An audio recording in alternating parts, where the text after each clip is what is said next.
Hello बच्चों, स्वागत है आप सभी का रुद्रांश ऑनलाइन क्लासेज में। आज हम लोग पढ़ेंगे वर्ण के भेद के बारे में। वर्ण के कितने प्रकार होते हैं। वर्ण जो है उच्चारण और प्रयोग की दृष्टि से, जैसे मान लीजिए उच्चारण जब बोलता है चाहे प्रयोग की दृष्टि से वर्ण को दो भागों में व्यक्त किया गया है। क्या किया गया है? दो भागों में विभक्त किया गया है। पहला है स्वर और दूसरा है व्यंजन। पहला तो स्वर हो जाएगा, दूसरा व्यंजन हो जाएगा। चलिए इसके बारे में हम चर्चा कर लेते हैं। स्वर के बारे में चर्चा करते हैं। स्वर क्या है? जिन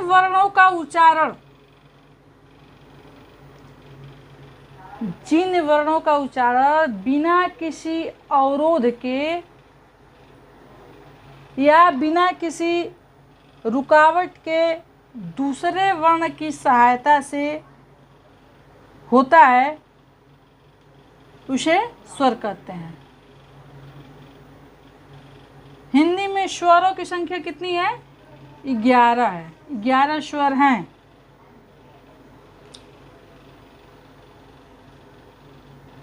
और स्वर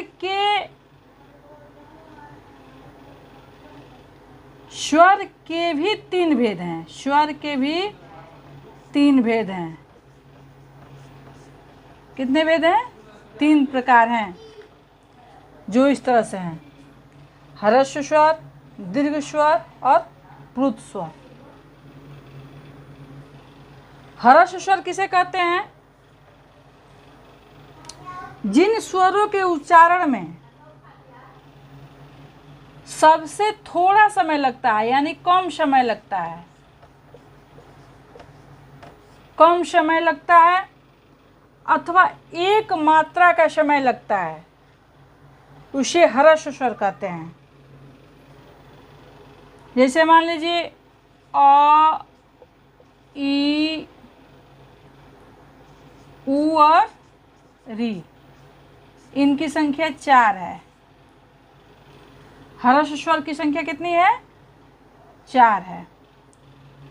आइए देखते हैं दीर्घ स्वर के बारे में। जिन स्वरों के उच्चारण में सबसे अधिक समय लगता है, क्या लगता है? सबसे अधिक समय लगता है। अब देखिए, ह्रस्व स्वर में सबसे कम समय लगता है और दीर्घ स्वर में सबसे अधिक समय लगता है, अथवा दो मात्रा का प्रयोग होता है, वे दीर्घ स्वर कहलाते हैं। जैसे आ, ई, बड़ा ऊ, ए, ऐ, ओ, औ, और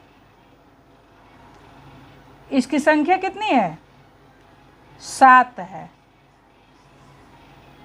1 2 3 4 5 6 7। दीर्घ स्वर की संख्या कितनी है?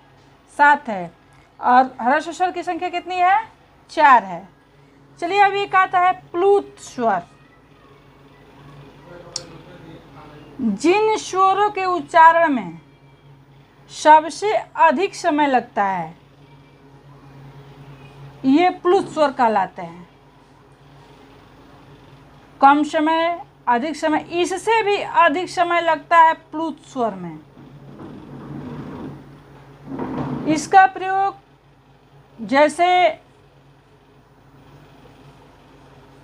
ओम, ये अ है, अ, इसमें थोड़ा यहाँ बोलने में थोड़ा रुकावट आती है। ओम, अब मान लीजिए ओम, ओम, आ गया, ओ, ये दीर्घ स्वर हो गया अ, तो ये ह्रस्व स्वर हो गया। क्लियर हो गया यहाँ तक? चलिए